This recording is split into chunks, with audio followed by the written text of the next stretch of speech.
നിങ്ങളുടെ വസ്ത്ര സങ്കല്പങ്ങൾക്ക് പുതുമോടി തീർക്കാൻ വിപുലമായ കളക്ഷനുമായി ലാവൻഡർ ലേഡീസ് ഫാഷൻ ഹബ്. ആവശ്യമായ new trendy tops, wedding party wears, dress material തുടങ്ങി വമ്പിച്ച വിലക്കുറവിലും ഗുണമേന്മയിലുമുള്ള വസ്ത്രങ്ങളുടെ വിശാലമായ കളക്ഷൻസ്.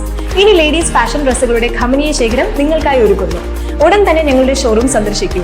നിങ്ങളുടെ മനസ്സിനിണങ്ങിയത് സ്വന്തമാക്കാം. Lavender ladies fashion hub, AB complex, Koottanad road, near petrol pump, Shalissery.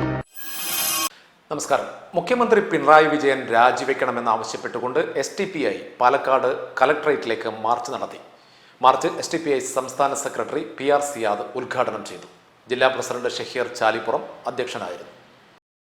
Pinarayi Vijayan ആഭ്യന്തര വകുപ്പ് ഒഴിയുക, ADGP MR അജിത് കുമാറിന്റെ കാലയളവിൽ നടന്ന കൊലപാതക പീഡന കേസുകൾ സ്വതന്ത്ര ഏജൻസി അന്വേഷിക്കുക, കുറ്റാരോപിതരെ ചുമതലയിൽ നിന്നൊഴിവാക്കി അന്വേഷണം നടത്തുക തുടങ്ങിയ ആവശ്യങ്ങൾ ഉന്നയിച്ചുകൊണ്ട് STPI സംസ്ഥാന വ്യാപകമായി നടത്തിയ പ്രതിഷേധത്തിന്റെ ഭാഗമായാണ് പാലക്കാട് കലക്ടറേറ്റിലേക്ക് മാർച്ച് നടത്തിയത്. പാലക്കാട് ഹെഡ് പോസ്റ്റ് ഓഫീസ് പരിസരത്ത് നിന്നും ആരംഭിച്ച മാർച്ച് കലക്ടറേറ്റിന് മുന്നിൽ പോലീസ് തടഞ്ഞു.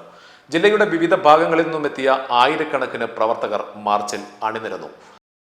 സംസ്ഥാന സർക്കാരിനെതിരെയും പോലീസിനെതിരെയുമുള്ള പ്രതിഷേധം അണപൊട്ടിയൊഴുകി. മാർച്ചിൽ സംസ്ഥാന സർക്കാരിനെതിരെയും പോലീസിന്റെ RSS വൽക്കരണത്തിനെതിരെയുമുള്ള പ്രതിഷേധം അണപൊട്ടിയൊഴുകി. പാലക്കാട് ജില്ലയിലെ STPI നേതാക്കളെയും പ്രവർത്തകരെയും പോലീസ് അന്യായമായി അറസ്റ്റ് ചെയ്യുകയാണെന്നും ഇത് പോലീസിന് RSSുമായിട്ടുള്ള ബന്ധമാണ് സൂചിപ്പിക്കുന്നത് എന്നും നേതാക്കൾ പറഞ്ഞു. STPI സംസ്ഥാന സെക്രട്ടറി PR സിയാദ് മാർച്ച് ഉദ്ഘാടനം ചെയ്തു. STPI ജില്ലാ പ്രസിഡന്റ് ഷഹീർ ചാലിപ്പുറം അധ്യക്ഷനായിരുന്നു. അന്യായമായി കൊണ്ട് അറസ്റ്റ് ചെയ്തു. എന്നാൽ വിവേചനമല്ലേ ചെയ്തത്? വളരെ കൃത്യമായി ഗൂഢാലോചന നടത്തി 2-3 തവണ അവർ തീരുമാനിച്ച കാര്യങ്ങൾ നടന്നില്ല. അങ്ങനെ ഒരുപാട് ആളുകൾ പങ്കെടുത്ത സുബൈർ സാഹിബിന്റെ കൊലപാതകത്തിന് 9 പേരിൽ മാത്രം പ്രതികളെ ചുരുക്കിക്കൊണ്ട് ആ കേസ് അവസാനിപ്പിക്കുന്ന നടപടിയല്ലേ പാലക്കാട് പോലീസ് നിർവഹിച്ചത്? എന്നാൽ 56 പേരെയാണ് 56 പേരെ നിരപരാധികളായിട്ടുള്ള പാർട്ടിയുടെ പ്രിയപ്പെട്ട നേതാക്കന്മാരെ അറസ്റ്റ് ചെയ്തു. എന്തുകൊണ്ടെന്നാൽ അത് പോലീസിന്റെ താല്പര്യമല്ല, നിയമപാലകരുടെ താല്പര്യമല്ല, മറിച്ച് PV അൻവർ സൂചിപ്പിച്ചതുപോലെ കഴിഞ്ഞ 2 വർഷങ്ങൾക്ക് മുമ്പ് പാലക്കാട് ജില്ലയിൽ RSSന്റെ നേതാക്കന്മാരും അതോടൊപ്പം തന്നെ പോലീസിലെ ഉന്നത ഉദ്യോഗസ്ഥന്മാരും കൃത്യമായി ഡീൽ നടന്നിട്ടുണ്ട്. നാർക്കോട്ടിക് സെല്ലിന്റെ ചുമതല വഹിച്ചിരുന്ന അനിൽകുമാർ, അദ്ദേഹവുമായി ഞാനും അമീർ സാഹിബ് ഉൾപ്പെടെയുള്ള ആളുകള് ഇവിടെ നടന്നുകൊണ്ടിരിക്കുന്ന പ്രശ്നങ്ങളെ കുറിച്ച് കൃത്യമായി സംബന്ധിച്ചതാണ്. നിരന്തരമായി അദ്ദേഹവുമായി ഞങ്ങൾ സംസാരിച്ചിട്ടുണ്ട്. ഈ പ്രശ്നങ്ങൾ ഇവിടെ സംഭവിക്കാൻ പാടില്ല, സമാധാനമുണ്ടാവണം.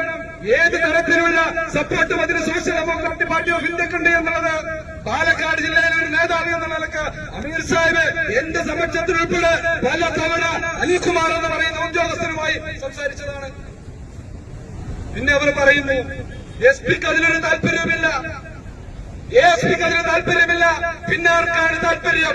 ഞങ്ങൾ കൃത്യമായി ആരോപണ വിധേയമാക്കുന്നത് നേരത്തെ സൂചിപ്പിച്ച ഈ നാർക്കോട്ടിക് സെല്ലിന്റെ ഉദ്യോഗസ്ഥനായിട്ടുള്ള അന്നത്തെ അന്വേഷണ ചുമതലയുള്ള അനിൽകുമാറും അതോടൊപ്പം തന്നെ നേരെ സൂചിപ്പിച്ചതുപോലെ MR അജിത് കുമാർ ഉൾപ്പെടെയുള്ള ആളുകളുടെ പാലക്കാട് ജില്ലയിലെ സംഘമാണ് ഈ പ്രസ്ഥാനത്തെ നശിപ്പിക്കുവാനും ഇല്ലാതാക്കുവാനും കഴിഞ്ഞ 2 വർഷങ്ങൾക്ക് മുമ്പ്